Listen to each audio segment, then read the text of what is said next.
The heavy wooden door swung shut behind her, instantly cutting off the aggressive noise of the city street. In the sudden, reverent quiet of the library, 10-year-old Bailey stood completely still. She adjusted the strap of her backpack, which seemed to dig into her shoulder with more weight than usual. It wasn't textbooks or library loans that weighed her down today. It was a single, tattered notebook held tight against her chest, hidden beneath her jacket. To anyone passing by, she looked like just another student looking for a quiet place to study. But Bailey wasn't here to read. She was here because the silence in this room was the only thing loud enough to drown out the noise in her head. She was running out of pages, and more terrifyingly, she was running out of time. She moved to the back corner, the one tucked behind the biography section where the librarian rarely walked. This was her sanctuary. For most children, a library is a place of adventure or boredom, a place to escape into fantasy. Bailey sat down, but she didn't relax. Her eyes flicked to the analog clock on the wall, then to the entrance, then back to the clock. It was the rhythm of a soldier on watch, not a fourth grader on a Tuesday afternoon. You see, Bailey had learned to anticipate disaster before it happened. She knew the exact sound of trouble, and right now, she was trying to keep it at bay by simply being somewhere else. Across the room, a group of kids her age were giggling over a manga series, their backpacks thrown carelessly on the floor. They looked light. That's the only way to describe it. They carried nothing heavier than the expectation of dinner and perhaps a math worksheet. Bailey watched them for a second, her jaw set in a way that looked too old for her face, a tightness that comes from holding back words for too long. She couldn't remember the last time she had laughed like that, without checking to see who was watching, without calculating if the noise would disturb someone. She pulled the notebook onto the table. The cover was peeling at the corners, the cardboard soft and gray from being handled every single day. This book was the only witness to her life. If you opened it, you wouldn't find doodles of hearts or complaints about a strict teacher. You would find data. Tuesday, 8 a.m., Nana took blue pill. Wednesday, 4 p.m., Nana asked where Grandpa was. Grandpa had been gone for 5 years. Thursday, the stove was left on again, scorch marks on the counter. It was a log of decline, recorded in the neat, rounded handwriting of a child trying to manage an adult catastrophe. Bailey ran her hand over the page. This notebook was her shield, but it was also her biggest risk. She knew the rules. She had heard the whispers in the neighborhood and seen the way teachers looked at children who came to school with unwashed clothes. If adults found out that a 10-year-old was the one making sure the bills were opened and the medicine was taken, they wouldn't give her a medal. They would take her away. They would call it neglect or endangerment, words that sounded like sirens and separation. To Bailey, it just felt like love. But love wasn't enough to stop the fear that sat in her stomach like a cold stone. She opened the book to the very last blank page. The paper was smooth, waiting. She uncapped her pen, her hand trembling just slightly. Usually, she just wrote the facts: time, dose, incident. But today, the facts weren't enough. Today, the pressure behind her eyes was building up, demanding to be let out. She stared at the white space. It felt like a cliff edge. If she wrote down what was really happening, if she admitted that she was scared, it would make it real. It would mean she couldn't handle it anymore. The pen hovered. The library air was thick with the smell of old paper and glue, a smell that usually calmed her. But today, even the dust motes dancing in the light seemed to hold their breath. She looked at the group of laughing kids again. They were living in a different world, a world where 3 p.m. meant a snack, not a safety check. Bailey looked back at the page. She had to choose. Keep the secret locked in her chest until it crushed her, or let it bleed out onto the paper. To understand why a 10-year-old girl was sitting alone, terrified of a blank page, we have to understand the house she just left. We have to understand the silence that wasn't peaceful, but heavy. The pen touched the paper, and for the first time, she didn't write a time. She wrote a feeling. To understand why that pen hovered over the paper with such terrifying weight, you have to understand the person Bailey was trying to protect. Nana wasn't just a grandmother. For as long as Bailey could remember, Nana had been the sun around which her entire world revolved. She was the one who knew how to braid hair so it didn't pull at the scalp, the one who knew exactly how much butter made the oatmeal taste like comfort, and the one who had chased away the nightmares when Bailey's parents died. Nana had been the rock. But rocks, Bailey learned, can erode. It doesn't happen with a loud crack or a sudden break. It happens quietly, grain by grain, until the shape you relied on is simply gone. The change had started so subtly that Bailey almost missed it. It was a forgotten word here, a misplaced set of keys there. At first, they laughed about it. Nana would shake her head, tapping her temple, making a joke about getting old. But the laughter stopped the day Nana looked at Bailey across the breakfast table, her eyes clouded and distant, and asked, "Sarah, have you seen my husband?" Sarah was Bailey's mother, and Bailey's grandfather had been buried in the local cemetery for 5 years. That moment was the first brick in the wall Bailey began to build around them. She had frozen, the toast in her hand turning cold, and made a choice. She didn't correct her. She didn't scream. She simply said, "He went to the store, Nana. He'll be back later." It was a kindness, but it was also a lie. And once Bailey told that first lie, the others came easier. She learned that truth was painful, causing Nana to weep for a husband she had to mourn all over again. So, Bailey became the keeper of the fiction. She created a world where everything was fine, where Grandpa was just running errands, and where Nana was still in charge. But maintaining that fiction required a reversal that no 10-year-old is equipped for. Slowly, the roles flipped completely. It was Bailey who started waking up 10 minutes early to lay out Nana's clothes because, without help, Nana would put her sweater on backward or forget her socks. It was Bailey who learned to navigate the complex schedule of pills, sorting the blue ones from the white ones, crushing the large ones into applesauce when Nana refused to swallow them.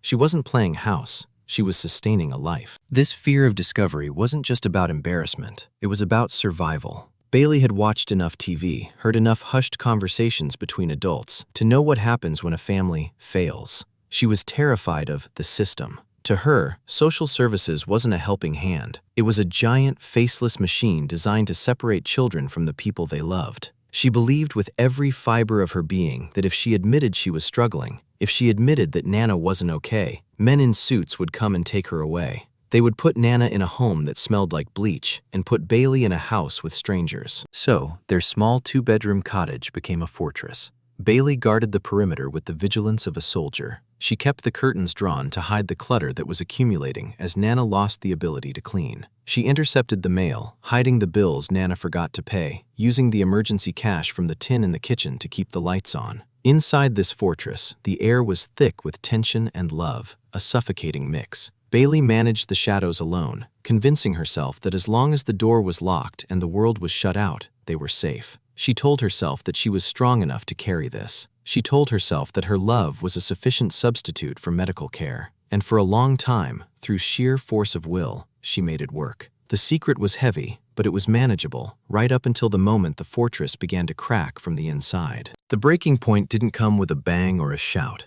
It came with the smell of burning cotton. It had happened only 3 hours before Bailey walked into the library, and the scent still clung to her hair, a sharp, acrid reminder of how close she had come to losing everything. She had been in the bathroom, taking a rare moment to wash her face, trying to scrub away the gray fatigue that had settled under her eyes. She left Nana in the living room watching her favorite game show, safe and occupied. But silence in a house like theirs is rarely a gift, it is usually a warning. Bailey realized too late that the volume on the TV had been turned down. She opened the bathroom door and the smoke hit her first, thick, gray, and choking. She didn't scream. Screaming takes breath, and she needed every ounce of air to run. She sprinted to the kitchen, her socks sliding on the linoleum. There was Nana, standing by the stove, a confused smile on her face as she watched a kitchen towel, half draped over the open gas flame, begin to curl and blacken. The fire was small, just a tongue of orange licking at the fabric, but to Bailey, it looked like an inferno. Nana wasn't moving. She was just watching the colors change, mesmerized, as if she were watching a sunset rather than her own house beginning to burn. Bailey moved on instinct. She grabbed the towel by the unburned corner, threw it into the sink, and blasted the cold water. The hiss of steam sounded like a snake striking. Her heart hammered against her ribs so hard it hurt. When she turned around, Nana was looking at her with the innocent, wide eyes of a toddler who has been scolded. "I was just making tea, darling," Nana said softly. But there was no kettle on the stove. There was no water, just the open flame and the charred remains of the towel. That was the moment the fortress cracked. Bailey stood there, her hands shaking uncontrollably, water dripping from the ruined towel onto the floor. She realized with a sickening clarity that affection couldn't prevent disaster. Love couldn't turn off a stove. Love couldn't remind a brain that fire burns. She had been fighting to keep the world out, but the danger was already inside. This incident wasn't an anomaly. It was an escalation. If you looked closely at her in the library, you could see the physical toll. Her hands had a fine, constant tremor. For months, she had been sleeping with one eye open, waking at every creak of the floorboards. She had stopped eating lunch at school, saving her apple and granola bar for Nana while she subsisted on scraps. She was a 10-year-old running on empty. This is where the notebook became more than just a log. It became a containment vessel. After the fire was out and Nana was settled back in her chair, Bailey had grabbed the book. She wrote down "kitchen fire" in jagged, messy letters. She pressed the pen down so hard it nearly tore the paper. She had to get the image of the flames out of her head and trap it on the page. She believed that if she wrote it down, she wouldn't have to carry the memory around in her chest. It was a way of purging the terror, cataloging the nightmares so they would stay put. But the smoke had betrayed her. Mrs. Gable from next door had knocked, sniffing the air, her face pinched with suspicion. "Is everything all right in there? I smell smoke." Bailey had opened the door just a crack, blocking the view with her small body, forcing a smile that felt like it was made of glass. "Just burnt popcorn, Mrs. Gable. I wasn't watching the microwave." The lie tasted like ash. Mrs. Gable hadn't looked convinced. She had lingered, her eyes trying to peer over Bailey's shoulder into the dim hallway. Bailey saw the question forming on the neighbor's lips, the inevitable inquiry about where her parents were, where an adult was. She had slammed the door, perhaps too hard, and locked the deadbolt. But she knew. She knew the questions wouldn't stop. She knew the smoke had signaled to the world that something was wrong. Driven by this fresh, suffocating fear, she had grabbed her backpack and the notebook and fled to the library, realizing she had no more lies left to tell. Back in the library, the silence felt different now. It wasn't just a lack of noise. It was a waiting thing, a heavy blanket draped over Bailey's shoulders. She looked down at the blank page, the white space staring back at her like an unblinking eye. For months, this notebook had been a ledger of survival, a cold, hard list of pills and problems. But as the adrenaline from the kitchen fire began to fade, replaced by a crushing, bone-deep exhaustion, Bailey realized that the facts were no longer enough to hold the truth. The pen didn't just hover this time. It struck the paper with a desperation that was almost violent. She didn't write the date. She didn't write the time. She wrote, "I don't know what to do." The words looked strange in her handwriting, small blue loops that carried a scream she couldn't voice. And once that first sentence was down, the dam broke. It wasn't a trickle, it was a flood. Bailey began to write, not as a caregiver or a guardian, but as a terrified granddaughter. She wrote about the smell of the smoke and how it had paralyzed her. She wrote about the way Nana looked at her, with eyes that were empty of recognition, eyes that looked through Bailey as if she were made of glass. The writing became a physical act, her hand cramping as it raced to keep up with the thoughts tumbling out of her mind. She wrote about the hunger that woke her up at 3 a.m., the hollow ache in her stomach that she tried to fill with water because the bread had to be saved for Nana's toast. She wrote about the boys at school playing soccer during recess, how their biggest worry was a scuffed knee, while she was worrying if the gas was turned off. She poured the envy onto the page, admitting how much she hated them in that moment, how much she hated being different, how much she hated being the responsible one. She detailed the specific, crushing weight of the isolation. "I have no one to talk to," she scratched out, the pen digging deep enough to emboss the next 3 pages. "If I tell, they take her. If I don't tell, she burns the house down. I am trapped." It was a narrative of entrapment, a confession that she was playing a game she had already lost. She wrote about the lies, to Mrs. Gable, to her teacher, to the mailman. She confessed that she was a liar, that she felt dirty with the deception, that every smile she faked felt like a betrayal of her own fear. As she wrote, the library around her ceased to exist. The murmurs of the other students, the rustle of pages, the hum of the air conditioning, it all faded into a gray background noise. There was only the scratch of the ballpoint pen and the heaving of her own chest. She wrote about her parents, a topic she usually avoided even in her own thoughts because it hurt too much. She admitted that she was angry at them for leaving her, angry that they had died and left her to be the adult. It was a raw, ugly, beautiful honesty that she had never allowed herself to feel, let alone document. "I am just a little girl," she wrote, the letters becoming shaky and uneven. "I am 10. I am tired. I want someone to make me dinner. I want someone to tell me it's okay." That was the line that broke her. The realization of her own smallness, her own need. A tear, heavy and hot, splashed onto the page, blooming the blue ink of the word tired into a starry smudge. Then another fell, and another. Bailey didn't sob. She didn't make a sound. She just sat there, the pen slipping from her fingers as the tears washed over her cheeks, silent and relentless. She was crying for the childhood she had lost, for the games she didn't play, for the safety she didn't feel. The exhaustion, held at bay by sheer terror for so long, finally claimed her. It came like a tide, irresistible and dark. Her head grew heavy, too heavy for her neck to support.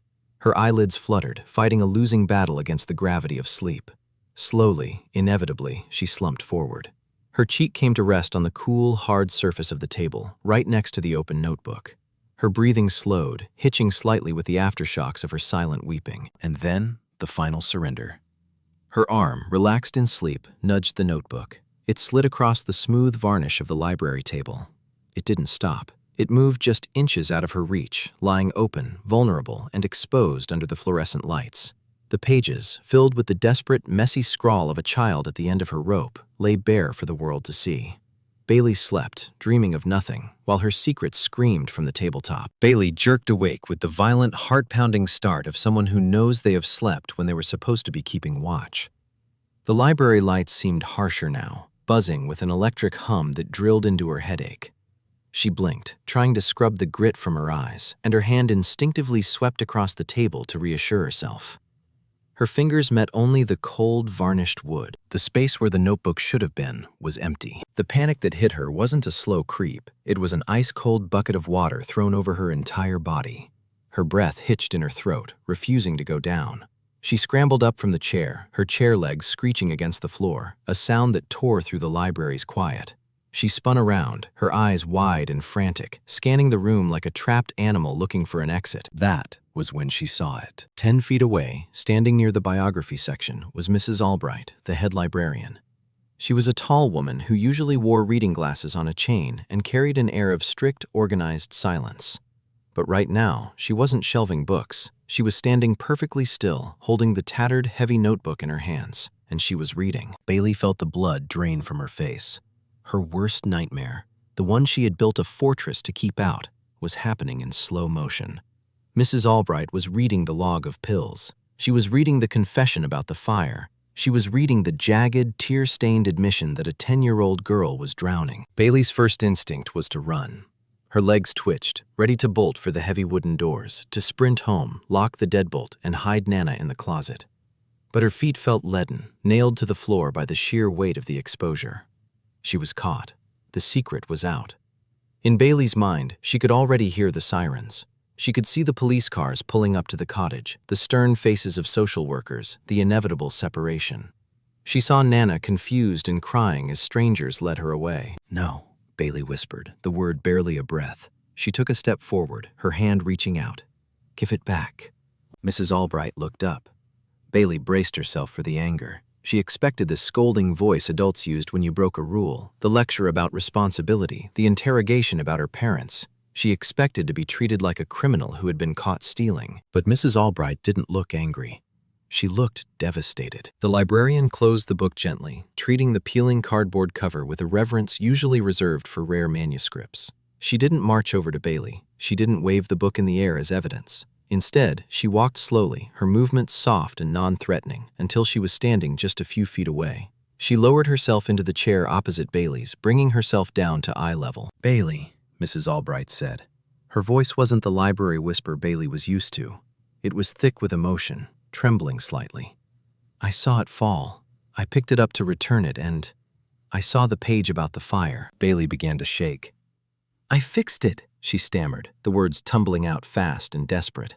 "I put it out. It was just a towel. Nana didn't mean to. Please don't call anyone. Please don't take her away. I can do better. I'll be more careful." She was pleading for her life, bargaining with the universe to put the secret back in the box. She waited for Mrs. Albright to pull out a phone, to dial the authorities. Mrs. Albright reached across the table.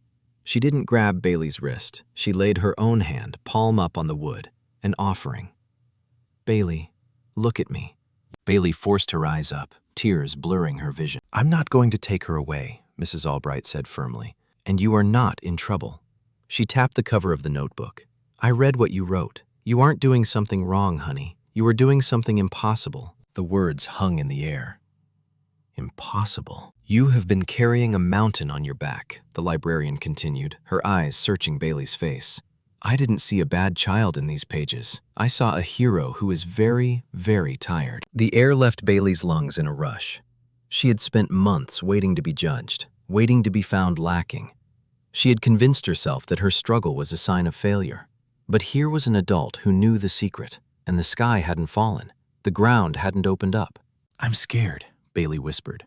The confession she had written on the paper now spoken aloud. "I know," Mrs. Albright said, "and you should be. This is too big for you. But Bailey, listen to me. Asking for help doesn't mean you failed. It means you're smart enough to know you can't hold up the sky by yourself." For the first time in a year, the knot of fear in Bailey's stomach loosened just a fraction. Mrs. Albright wasn't looking at a case file. She was looking at a little girl who needed a team.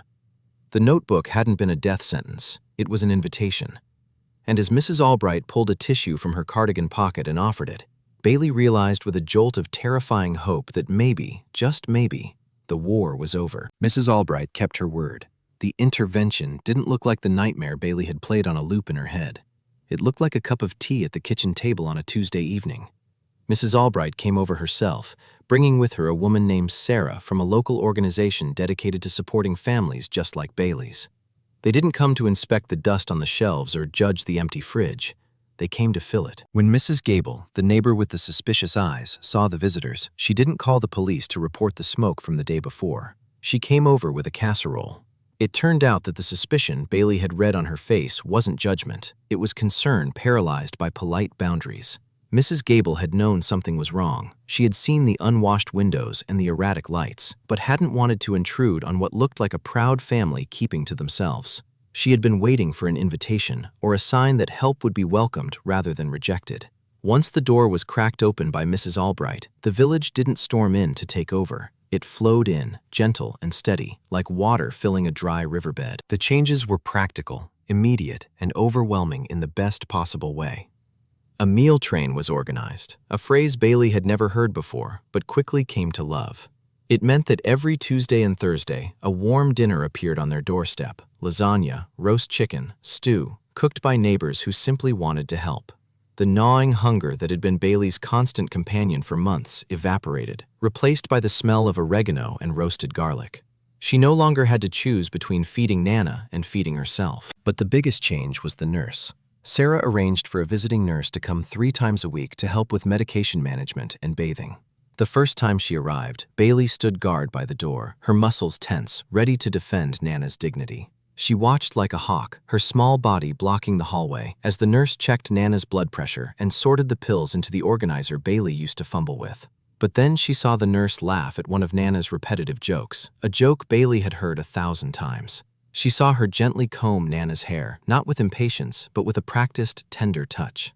Bailey realized she was holding her breath, her shoulders up to her ears. She exhaled, a long, shaky breath, and for the first time in a year, she walked into the other room and sat down. She didn't have to be the nurse. She didn't have to be the sentry. She could just be the granddaughter. The isolation that had defined Bailey's life began to dissolve. Sarah introduced her to a local youth group specifically for young carers. Bailey walked into a room expecting a therapy session, but found kids playing video games and eating pizza. She met a boy named Marcus who knew exactly what it was like to worry about a parent wandering off, and a girl named Jenny who knew the specific, stomach-churning anxiety of waiting for a disability check in the mail. They didn't ask her why she was tired. They just passed her a controller and asked if she wanted to play. For the first time, Bailey wasn't the weird kid with the secret. She was just Bailey, and she was among friends who spoke her language. And the notebook?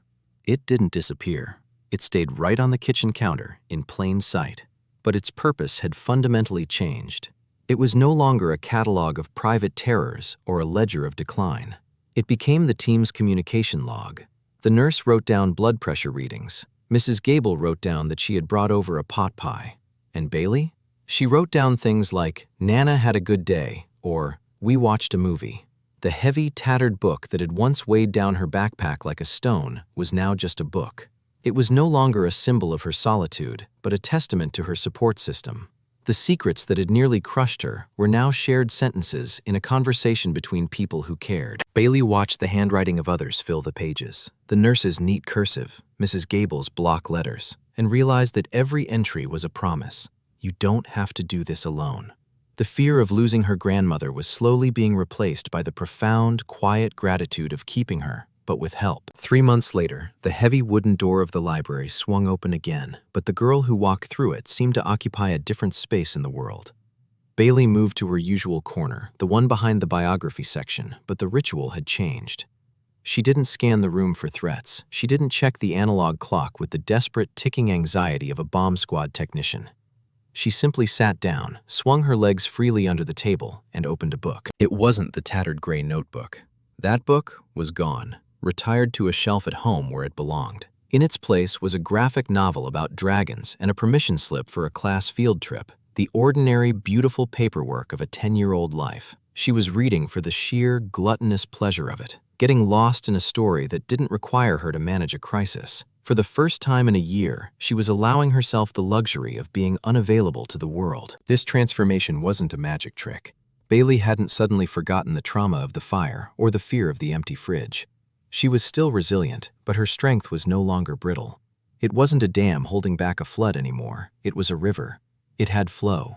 It allowed things to come in and go out. If you are watching this, you might recognize that brittle kind of strength. We often teach children and tell ourselves that being strong means standing alone. We mistake silence for fortitude. We think that if we can just carry the weight without buckling, we are winning. But Bailey's story teaches us the opposite. The walls she built didn't keep her safe. They nearly suffocated her. The moment she became truly strong wasn't when she put out the fire. It was when she let the pen hit the paper and admitted she was terrified. Real resilience isn't about how much you can hold inside. It's about who you are willing to let inside. It takes a profound kind of courage to look at an adult and say, "I can't do this." It takes bravery to dismantle the barriers you built to protect the people you love. Bailey had learned that independence is a myth we sell to people who are afraid to need each other. She found that her survival didn't depend on her silence, but on her voice. At home, the air was lighter too. The relationship with Nana had shifted from a desperate guardianship back to a bond of love. The memory loss was still there. Nana still forgot names, and some days were still hard, but the terror was gone. When Nana asked a confused question, Bailey didn't have to freeze, terrified that it was a sign of the end. She could answer gently, knowing that Sarah the nurse would be there on Tuesday, and Mrs. Gable would be bringing a casserole on Thursday. Bailey could hold Nana's hand without checking her pulse. She could just be a granddaughter again, soaking in the love without drowning in the responsibility. Bailey looked up from her book and watched the dust motes dancing in the shaft of afternoon sunlight. She took a deep breath, filling her lungs completely, a sensation she had denied herself for so long. She looked at the empty space on the table where the heavy notebook used to sit. The wood was bare, gleaming under the lights. There were no secrets resting there today. There was no list of pills, no log of fears. There was just the quiet, steady hum of a library, and a girl who finally knew that she didn't have to hold up the roof by herself. Bailey closed her book and stood up, the chair scraping softly against the floor, a sound of closure, not alarm. She had walked into this room as a shadow, weighed down by a silence that was eating her alive. Now, she walked toward the exit with a lighter step, her hands empty but her heart full. The automatic doors slid open, and she stepped out of the hushed gray quiet and into the bright, noisy sunlight of the street. If this story reminded you of the quiet battles you've seen children fight, or if you have ever had to be strong too early, please share your story in the comments. Subscribe to Girlhood Tales for more stories that remind us that no one should have to carry the world alone.